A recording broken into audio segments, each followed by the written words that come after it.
Bonjour, nous sommes le 6 juin 2017. Je me présente, je m'appelle Arnaud Dumouche, je suis théologien catholique et avec Morgane Price qui va se présenter après, nous faisons des vidéos de dialogue interreligieux. Donc Morgane, si tu veux te présenter rapidement. Tout d'abord, je laisse l'honneur à Brain, qu'on retrouve dans Gremlins 2. Voilà, donc j'affecte beaucoup ce film-là et je suis sûr que ce petit personnage va générer de nouveaux fantasmes, de nouvelles rumeurs. Donc ça me fera de la promotion. Absolument. Je m'appelle Morgan Christ, prédicateur de Christ et artiste, donc un peu touche à tout. Et alors, si tu me permets, Arnaud, je vais faire juste un petit rappel Oui, effectivement de ce qu'on est en train de faire. Donc, il s'agit d'expliquer en fait les différences en fait entre les protestants donc de toute obédience possible et inimaginable, adventistes, baptistes, pentecôtistes, etc., mormonisme, même, enfin beaucoup, et donc ce qui se passe et l'enseignement catholique. Voilà, donc moi en tant qu'ancien protestant pur et dur, j'ai quand même pas mal d'arguments contre justement pour un peu pas piéger, mais en tout cas contrer nombreux arguments catholiques. Alors c'est des arguments que j'ai beaucoup utilisés auparavant et que je vais donc réutiliser, bien que je sois depuis quelques mois plutôt catholique que protestant au jour d'aujourd'hui. Aujourd'hui, pardon, pas au jour d'aujourd'hui, on m'a dit que ça se disait pas. Aujourd'hui. Voilà, donc on va parler du baptême, si tu le veux bien. oui. Alors, je rappelle qu'un peu, nous, catholiques, et ainsi que les orthodoxes, donc les églises fondées par les apôtres, baptisent les bébés, dès que c'est possible. Alors, avec des rituels un peu différents, pour nous, il y a le baptême bébé, et puis, vers l'âge de 12 ans, le sacrement de la confirmation du baptême, qui est un vrai sacrement qui cette fois, est fait par le choix libre de l'enfant, alors que quand il était bébé, évidemment, c'est les parents qui s'engagent pour lui. Chez les orthodoxes, c'est un peu différent. Donc, il y a le baptême, la confirmation et le don de la communion au petit bébé, la communion au Christ, et puis vers l'âge de 3 ans, 4 ans, on arrête de lui donner la communion, qu'il reprendra librement, comme croyant, adulte, vers l'âge de 12-13 ans. Voilà un petit peu. Alors, d'un point de vue purement protestant, le baptême d'eau n'est pas salutaire. Or, par conséquent, il ne sert absolument à rien de baptiser un bébé, non seulement parce qu'il n'a absolument aucune conscience de ce qu'il fait, donc puisqu'il n'a pas de conscience, il ne peut pas accueillir une idéologie et non plus une personne, puisqu'il n'a aucune conscience. Pour accueillir aussi une personne, il faut avoir aussi une certaine date de conscience. Et du coup, on retrouve effectivement dans la Bible, à aucun moment il y a un baptême des bébés. Alors c'est vrai qu'il y a une bénédiction de Jésus sur des enfants, mais il n'est pas dit que c'était des nourrissons. Donc ça serait extrapolé un petit peu que de dire que c'était des bébés. Voilà, donc il n'y a pas non plus de confirmation en tant que telle, proprement dite dans les textes. Alors, Excuse-moi, oui, t'as parlé? Non. non, oui, je peux répondre à ça parce que c'est vrai, face à ce qu'on va débattre principalement, c'est comment est le baptême et puis est-ce qu'il faut baptiser des bébés. Et donc le premier argument pour un catholique qui regarde aussi l'écriture, parce que même si nous, catholiques et orthodoxes, nous n'avons pas que l'écriture comme source de notre pratique, nous avons aussi l'écriture. Or, justement, je voudrais aborder ce que tu disais tout à l'heure. La question c'est, est-ce que Jésus a baptisé lui-même des enfants? En fait, tu as bien compris, le baptême d'eau avec de l'eau, non, il ne l'a pas fait. On le voit bien. Mais lui qui est Dieu fait homme, on peut se demander, est-ce que sa présence de Dieu dans le cœur des enfants, est-ce qu'il l'a donnée? Des enfants donc qui ne sont pas capables de choix libre. Eh bien, justement, je voudrais reprendre le texte dont tu parlais tout de suite. Tu te rappelles quand les apôtres amènent à Jésus des enfants pour qu'il les touche, pour qu'il leur fasse du bien, je suppose, qu'il les bénisse, etc. Et, pardon, des mamans qui amenaient à Jésus des enfants. Et les apôtres, ce que voyant, se mettent à empêcher vraiment les mamans de le faire. En disant, mais fichez-lui la paix, je suppose, elle devait dire ça. Et à ce moment-là, Jésus leur dit, ne les empêchez pas. C'est à leurs semblables qu'appartient le royaume des cieux. Puis, les attirant à lui, il leur faisait des caresses, il leur imposait les mains et il les bénissait. Voilà ce qu'on retrouve dans les trois... Oui. Alors là, d'un point de vue protestant, excuse-moi, d'un point de vue protestant, La question qui se pose, c'est où est le baptême d'eau dans tout ça? Pas de baptême d'eau, parce que, tout simplement, le maître du baptême, Dieu fait homme, évidemment, il donne le sens profond à cette réalité, au-delà du signe. Le baptême d'eau, c'est le signe. C'est ce qu'on appelle le signe sacramentel. Et son but, je ne sais pas si là, on va trouver le même chez toi et chez moi, mais pour nous, catholiques, c'est l'inhabitation, c'est-à-dire l'habitation à l'intérieur du cœur de la Trinité, qui vient y demeurer un petit peu comme elle le faisait en Éden, sauf que c'est beaucoup moins fort que ce qu'avaient Adam et Ève, qui eux avaient une présence presque palpable. Là, c'est une présence très douce, très délicate. Je dirais, il marche dans le jardin du cœur. Voilà, c'est ça que ça donne le baptême pour nous. Oui, d'un point de vue catholique, lorsqu'il y a une ablution, donc le baptême des bébés, il est question que le Saint-Esprit vienne dans le cœur du bébé. Absolument. Or, dans une doctrine protestante, ce n'est absolument pas le cas. Ce n'est pas au moment du baptême d'eau que le Saint-Esprit vient en nous, mais c'est au moment où on a la foi, où on reconnaît sincèrement du cœur notre état de pécheur et combien Jésus-Christ est Seigneur et Sauveur. Donc, alors attends, je répondrai à ça, Morgane, puisque c'est un bon argument que tu donnes, que nous sommes parfaitement d'accord avec vous en ce qui concerne les adultes. Ça veut dire que, par exemple, prends un homme qui n'a jamais entendu parler de Jésus, qui tout d'un coup entend parler de Jésus, qui reçoit une grâce de sa présence dans le cœur, qui l'attire à lui et qui se met à croire, c'est là que l'Esprit Saint vient en lui, avec sa présence intime. Avant, il n'en avait pas. Il avait l'Esprit Saint, mais de manière générale, comme il est présent dans toutes les créatures, sans exception.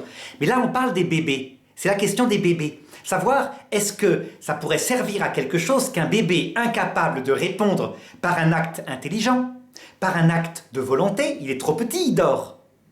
Est-ce que ça pourrait servir à quelque chose que l'Esprit Saint vienne habiter en lui? C'est ça que je voudrais te poser comme question.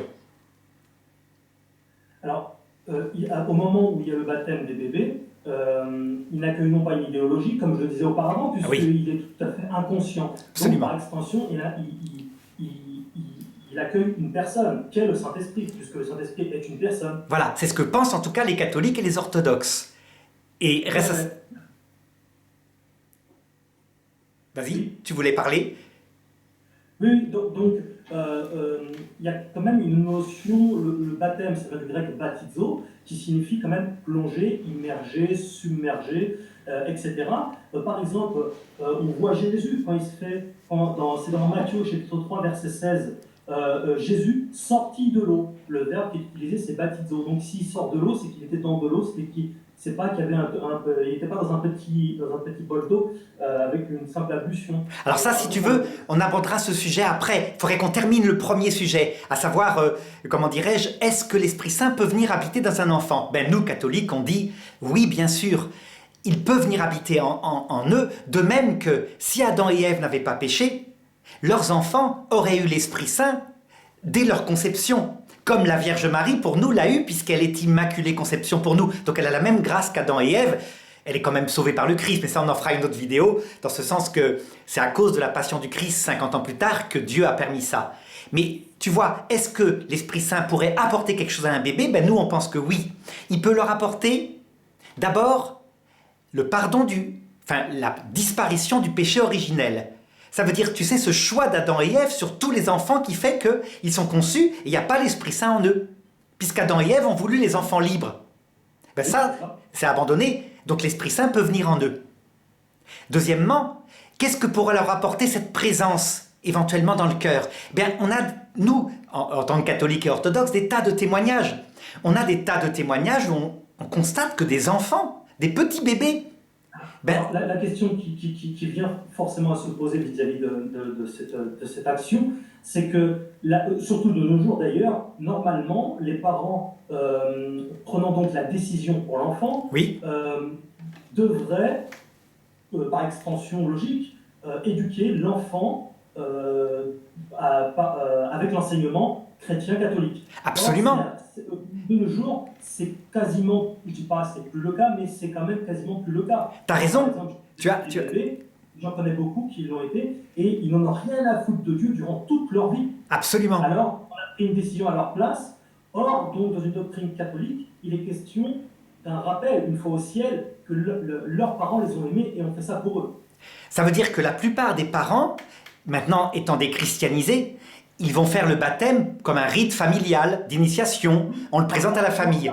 Excuse-moi, j'étais à la messe là, Oui. là, dimanche dernier, et il y avait deux familles, et l'une d'elles disait qu'ils voulaient faire baptiser leur enfant pour qu'il ait un maximum de chances dans la vie, pour que ce soit comme une forme de prospérité pour lui dans la vie. Absolument.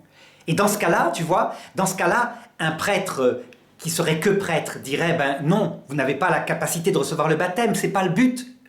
Mais évidemment, comme ce sont des pasteurs miséricordieux, ils le font quand même en leur demandant les engagements que tu indiquais. Il doit être éduqué dans la foi chrétienne, les parents doivent prier avec.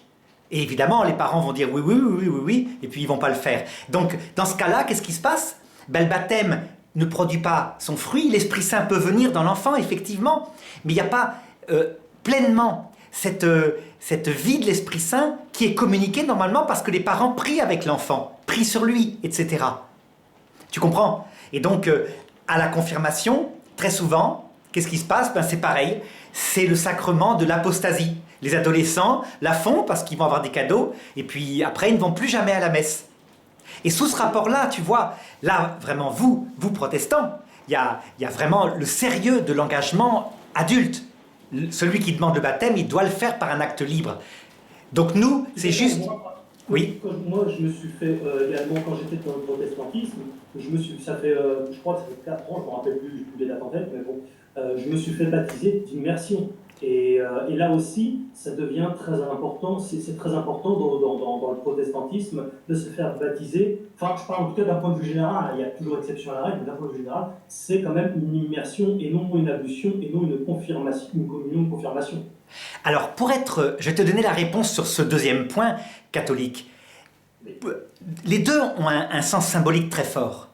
Parce que l'eau, qui est nécessaire pour le baptême, dans le sacrement, hein, évidemment, tu sais très bien qu'un jeune qui arrive au baptême, et qui le demande, l'Esprit Saint est venu en lui avant, donc la réalité profonde est venue avant qu'il soit de fait baptisé. C'est pour ça que quand chez nous des adultes le demandent, on va les préparer pendant 2 ans, parce qu'on sait très bien que l'Esprit Saint est déjà en eux, sinon ils ne le demanderaient pas. Mais les plongées dans l'eau, c'est un symbole très fort, qui est la mort au vieil homme, et la résurrection, on surgit de l'eau. Donc c'est un symbole très fort. Mais les laver... Voilà, tout à fait. Les laver avec de l'eau, donc verser de l'eau sur un enfant, c'est l'autre symbole qui est le lavement, la purification. Tu vois, c'est pourquoi dans l'écriture, quand on regarde au sens strict, il y a des textes qui semblent indiquer un baptême plongé dans l'eau, c'est par exemple le baptême de Jean-Baptiste, mais d'autres où ils sont dans le désert. Tu te rappelles dans les Actes des Apôtres, et un des apôtres dit « Qu'est-ce qui gêne qu'on te baptise maintenant ?» Donc on suppose qu'il l'a baptisé comme ça. En tout cas, il n'y a pas chez nous une obsession sur le signe. L'essentiel est qu'il faut de l'eau versée sur le corps avec 2 sortes de paroles possibles. Soit « Je te baptise au nom du Père et du Fils et du Saint-Esprit », soit « Je te baptise au nom du Christ ». Puisque dans les Actes des Apôtres, c'était une parole qui était utile. Excuse-moi, là, pareillement, ça pose un énorme problème au sein de l'Église protestante. C'est que il y a des écoles qui expliquent que non, on ne peut pas baptiser au nom de Jésus-Christ, car dans Matthieu chapitre 28, verset 19, « Allez, faites des nations des disciples et baptisons au nom du Père, du Fils et du Saint-Esprit ». Or, nous voyons que dans les Actes des Apôtres, qu'ils ne baptisent pas au nom du Père, du Fils et du Saint-Esprit, mais au nom de Jésus. Ce qui pose donc des problèmes, puisque le protestant est toujours à la lettre prête. Or, mais justement, d'un point de vue catholique, c'est tout à fait la même chose. L'un comme l'autre, c'est tout à fait pareil. Bien sûr, puisque c'est dans l'Écriture. Et c'est ça qui est étonnant d'ailleurs, ce durcissement de certains évangéliques sur un texte qui leur a sauté aux yeux, et ils ont raison, mais l'oubli des autres textes. Alors que nous catholiques, à partir du moment où il y a des baptêmes dans les Actes des Apôtres, faits par des apôtres au nom du Christ, on va dire, on va pas être plus royaliste que le roi quand même. Tu comprends? Donc on va accepter les deux, même si de fait, tous les baptisés chez nous le sont au nom du Père et du Fils et du Saint-Esprit. Hein? Je n'ai jamais vu un baptême au nom du Christ. Je n'ai pas assisté, mais je sais que l'Église l'autorise. Voilà. Tout à fait. Alors, il y a quand même une notion, encore une fois, j'y reviens, je suis un peu chiant avec ça. Oui. Mais il y a quand même la notion donc, de baptizo, immersion. En latin, grec ou latin, je ne sais plus, ablution, c'est baptisma. Je ne sais pas. Là, je te dirais, je ne sais pas. Tout ce que je sais, c'est que les textes sont ambigus, et donc les deux pratiques, puisque nous sommes fondés par les apôtres, les deux pratiques se sont transmises dans nos églises. L'une ou l'autre, aucun problème. Alors, Voilà. on voit quand même dans Matthieu, au chapitre 3, verset 16, que Jésus sort de l'eau, donc c'est pas Oui, une ablution. mais lui, C'est c'est un baptême de Jean-Baptiste. Tu vois, donc c'est... un baptême de Jean-Baptiste, mais il n'a pas été réformé dans l'action, mais dans l'idée, dans le symbole qu'il y a derrière, puisque c'est Jésus effectivement, qui réforme ce baptême en disant baptisez-le au nom du Père, du Fils et du Saint-Esprit. Pourquoi Mais pas? Je te dis, là-dessus, on n'a pas de blocage. Et donc, les baptêmes des évangéliques, chez nous, sont totalement valides. Par exemple, une personne évangélique absolument, oui. qui viendrait dans l'église catholique, on ne va pas la rebaptiser. On va marquer dans le registre catholique qu'elle a été baptisée chez les évangéliques. Donc, il n'y a qu'un seul baptême. On n'est pas anabaptiste du tout. Comme dirait un protestant, il faut être biblique. C'est pas biblique. Ben oui, voilà, Hein c'est ça. Et Actes des Apôtres, au chapitre 8, verset 39. Quand ils furent sortis de l'eau, là c'est Philippe et l'eunuque, oui, donc s'ils sortent de l'eau, c'est qu'ils étaient pompés dans l'eau. oui, C'était pas une ablution manifestement, et c'est toujours le même mot grec, baptizo, immersion. tout à fait. Mais d'autres textes plus ambigus, où, tu vois, bref, je dirais là-dessus, on n'a pas de fixation. Hein. D'ailleurs, les fonds baptismaux, souvent, des enfants sont trempés dedans, ça peut arriver, des petits bébés, mais enfin, de toute façon, ça, les protestants n'acceptent pas.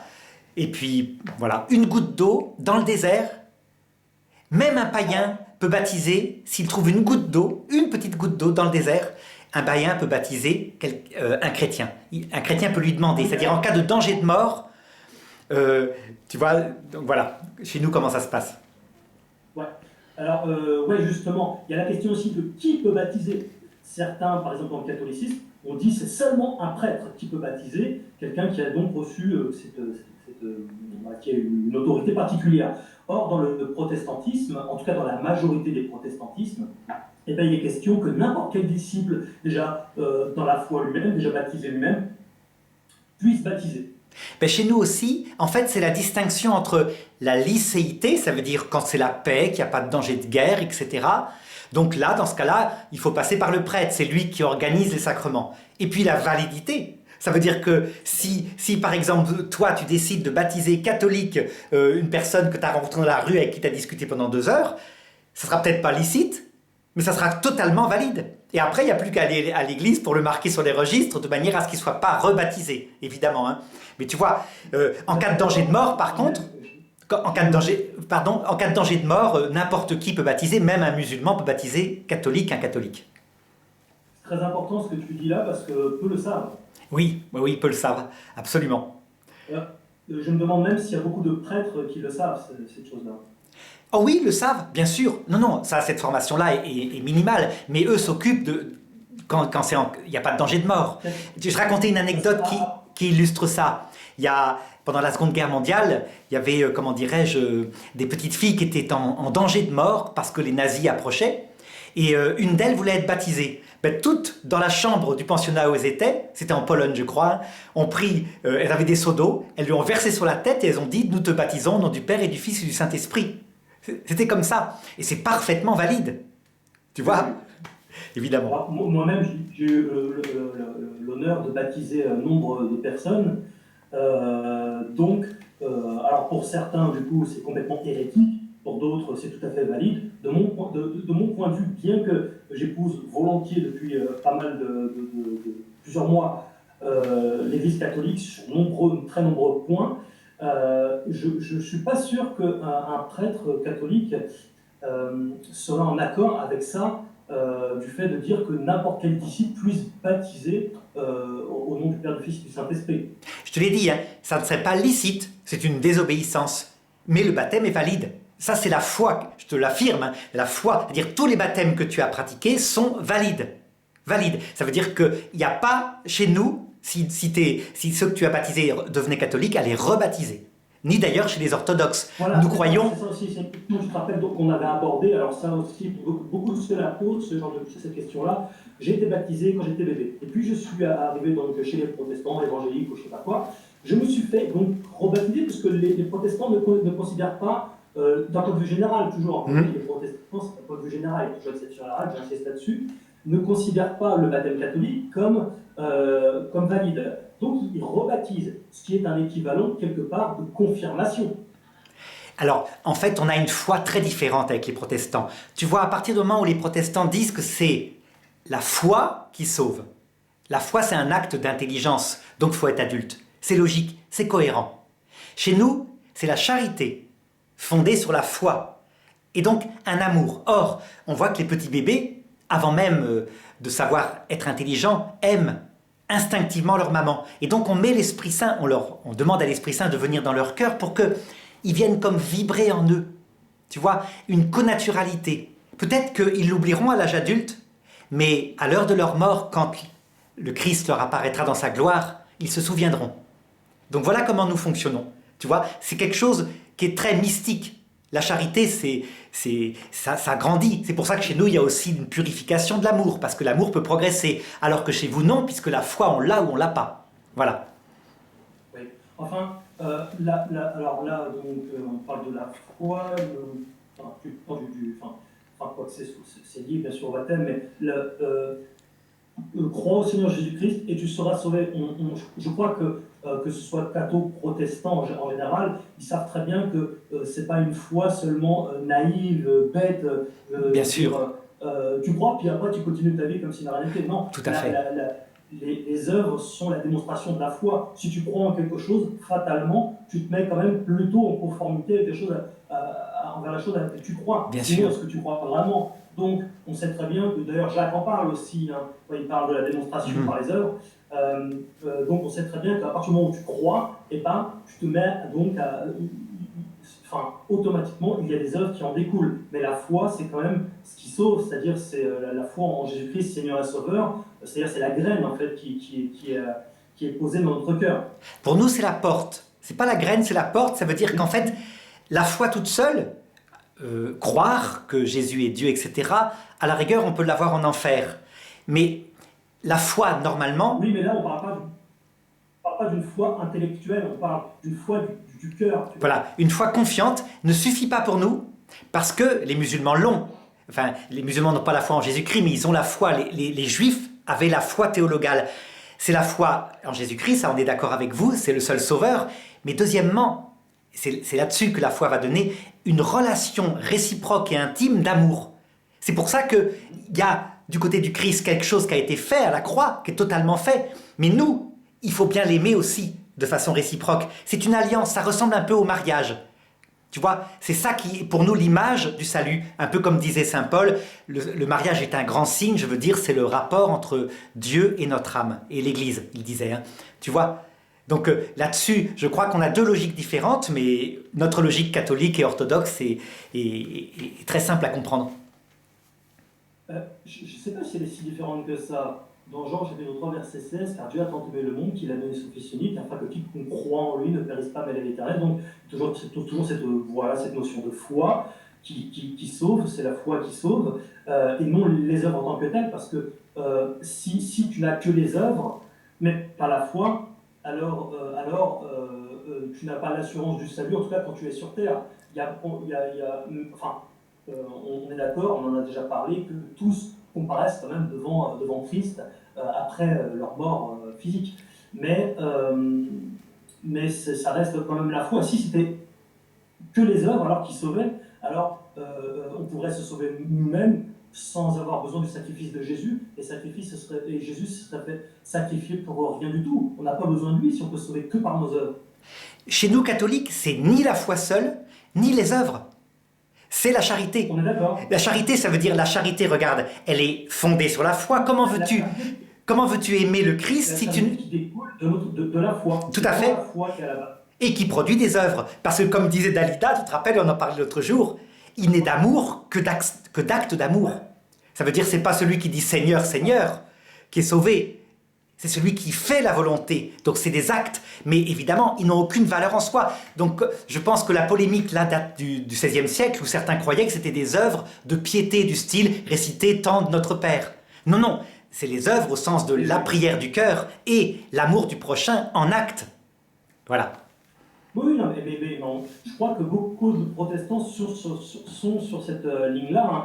On parle beaucoup de, enfin, dans ces églises-là, ils parlent beaucoup de sanctification, donc Oui. de recherche de la sainteté. On voit que Jésus nous invite à être parfait comme le Père est parfait. Alors c'est vrai qu'on sera totalement parfait lorsqu'on sera dans sa lumière, mais on est appelé à tenter de faire de bonnes œuvres. Il ne suffit pas de dire je crois, et après tu vas tuer ton voisin. Oui. Et tu vois, on est très proche aussi, on est très proche de la notion de purification. C'est-à-dire que les protestants, à force de lire l'Écriture, sont obligés d'admettre que la sanctification, c'est un progrès sur quelque chose au départ qui est une justification, donc la foi qui donne la charité, et cette charité va progresser. En fait, c'est très simple à comprendre. On appelle de régénération du cœur, mais c'est un long processus. Un long processus. Toute une vie.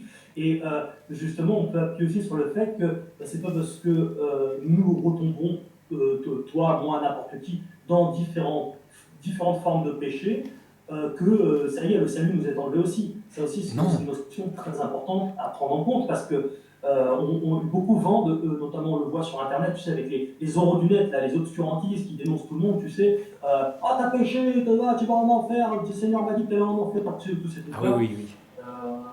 C'est aussi important de rassurer les gens en leur disant la vérité, que c'est pas parce que tu retombes à un moment donné dans des travers, dans des choses comme ça, que ça y est, bien sûr. Ouais, alors, tu vois, en fait, ça fonctionne comme la vie humaine. On est bébé d'abord et on a sa maman. On l'aime, mais on l'aime comme un bébé. C'est pas grave, on a été bébé, puis on va progresser. Eh bien, le baptême dès les bébés, s'il est pris au sérieux, on progresse. Évidemment, à 6-7 ans, ils disent le petit Jésus, ils sont tout enfantins. Et ils communient un acte d'amour, mais ils ne savent pas vraiment ce qu'ils font. Et puis il y a l'âge adulte, après 12 ans, l'adolescence, où là, ils vont choisir par eux-mêmes. Confirmation, tu vois, ça fonctionne comme ça chez nous, catholiques et orthodoxes. Mais la perfection pour obtenir la vision béatifique, c'est plus que la charité même, tu vois. C'est carrément un cœur mort à soi-même. Mais ça, on en parlera peut-être une autre fois. Je veux dire, une charité toute humble. Bon, ça, c'est ce qu'on appelle la purification.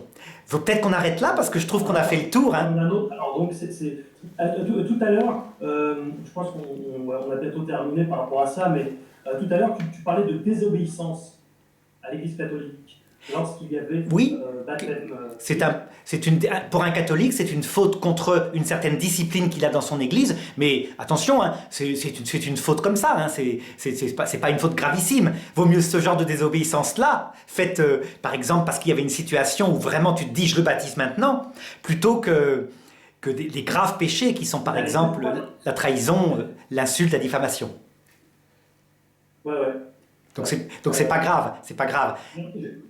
Justement, tu vois, aussi, bon, c'est pas à toi que je vais l'apprendre, dans le milieu protestant, il y a beaucoup donc d'idées différentes, mais dans le catholicisme aussi, il y a beaucoup de combats en interne, beaucoup de visions différentes, de différents dogmes. Certains croient en l'Immaculée Conception, d'autres pas, etc. Tu vois. Donc, effectivement, ça va vite aussi ça peut aller très vite, en fait, finalement, de se condamner les uns les autres juste parce qu'on n'approuve pas forcément toutes les idées à 100% de l'Église catholique aussi. Oui, mais normalement, chez nous, et c'est ce qu'on va voir dans la prochaine vidéo, quand le magistère de l'Église s'est prononcé concernant une doctrine du salut, tous les catholiques devraient y adhérer. L'Église leur demande. C'est un acte de foi. Il y a eu des divisions, tu te rappelles, après Vatican II, Monseigneur Lefebvre, et ils ne sont pas entièrement dans l'Église. L'Église fait des pas vers eux, mais ils ne sont pas entièrement dans l'Église parce qu'ils n'arrivent pas à admettre certaines vérités du salut qui ont été définies par le Concile Vatican II. Mais normalement, il devrait y avoir adhésion. Le pire, on peut dire, dans l'Église catholique actuellement, ce sont les catholiques libéraux, tu vois, donc catholiques sociaux, qui ne croient plus en rien et qui font des œuvres de charité, des banques alimentaires, mais qui ne croient plus en rien du contenu de la foi. Et ceux-là, quelquefois, sont des persécuteurs même. Il y en a aussi énormément qui croient complètement, et qui ne sont pas forcément d'accord avec tout, tout, tout, tous les dogmes de l'Église catholique, dans le sens où, oui, certes, il existe donc le charisme d'infaillibilité au moment des grandes décisions, des décisions importantes, et pourtant, on retrouve énormément de prêtres même qui ne sont pas forcément d'accord avec tout. Bien sûr, tout à fait. Tout à fait. Par exemple, j'écoutais l'autre jour le père Brune, que tu connais bien, puisque Oui. comme toi comme moi, on s'intéresse aussi vachement au paranormal, hein, à tous ces trucs-là, et sans pratiquer, mais que sinon il y en a qui vont encore tort ce que je dis. Il expliquait que la confession au prêtre n'était pas nécessaire en tant que telle. Il suffisait tout simplement de se confesser les uns aux autres. D'ailleurs, c'est ce qu'on retrouve, je crois, dans les épîtres de Jacques. Il n'a pas tort. Il y a une certaine souplesse. Mais la confession au prêtre n'est pas un piège. Elle est une aide fantastique, puisque dans la personne du Christ, en personne, c'est-à-dire le prêtre n'est plus le prêtre. Il donne un signe sacramentel comme quoi tout est pardonné. Tout est pardonné. Donc l'aide est gigantesque. Mais il n'a pas tort. Se confesser les uns aux autres quand on a fait du mal à quelqu'un, confesser à la personne « je t'ai fait du mal, je te demande pardon », c'est formidable. Ça, c'est important. De même, se confesser à Dieu directement, comme le font les protestants, dans le cœur à cœur de la prière, c'est la base, c'est le minimum. Mais le sacrement au prêtre... Puisque d'un point de vue protestant, un homme ne peut rien pour toi. Se confesser, c'est bien pour se décharger de ses émotions, recevoir des conseils, etc. Mais quoi qu'il en soit, un homme ne peut pas te donner l'absolution. Ben si, Jésus... On parle de tout à fait d'autre chose. Voilà. Mais enfin, on va s'arrêter là. Mais en tout cas, la parole de Jésus le dit. Tout ce que vous délirez sur la terre, il dit ça à ses apôtres, sera considéré comme délié au ciel, etc. Tu vois, il dit, je vous donne le pouvoir de pardonner les péchés. Alors, vous, pasteurs, vous le prenez pour tous les fidèles. Et nous avons ce sens particulier que les 12 apôtres et leurs successeurs l'ont. Mais ça, c'est un autre sujet qu'on verra une autre fois. On s'arrête là ? Comment ? On s'arrête là, je pense, pour le baptême. Je pense que c'est bon. Oui, je pense qu'on a répondu à beaucoup de questions. Et donc, c'est toujours un plaisir, Arnaud, de partager tout ça avec toi dans la bonne humeur. Ça édifie énormément de gens. Je suis super content de tous les retours qu'on a là actuellement. C'est des vidéos en plus qui marchent bien, ça fait des milliers de vues. Alors, on ne cherche pas à faire du buzz absolument, mais quand même, quand on fait ça dans le domaine public, le but, c'est que ça soit vu aussi. Le but, c'est que ça ne passe pas 20 vues dans son coin. Voilà. Donc voilà, c'était super. Merci beaucoup Arnaud, et puis que tout le monde soit béni. À bientôt Morgane.